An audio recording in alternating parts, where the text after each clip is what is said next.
Magandang ehemplo ba kayo sa Kabataan? Yes, Sa I restored public order in my city and everybody is safe. anong posisyon sa gabinete ang ibibigay nyo sa babae? Tourism, pati, well, if she's really bright, finance. Okay? Sabi niyo po, you cannot be a president if you cannot kill. Papatay ba kayo kung kayo'y Pangulo? No, it's not the actual. Takot kang mamatay, takot kang pumatay, huwag kang magpresidente.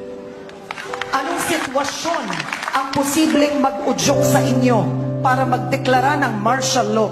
Well, rebellion, lawless violence, and, rebellion and lawless So, violence. posible ang martial law sa panunungkulan nyo?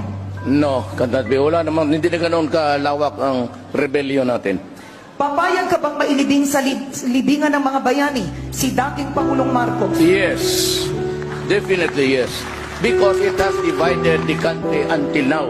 Halos lahat ng Ilocano galit kung bakit ganon ang nangyari. Kabalan niyo po sa mga drug syndicate na hindi tumitigil sa kanila Ay, ngayon. hindi ako bahala kayo sa ginagawa niyo. Basta tuloy-tuloy lang kami. Aabutan din namin kayo. Maliit lang ang Pilipinas. Thank you, sir.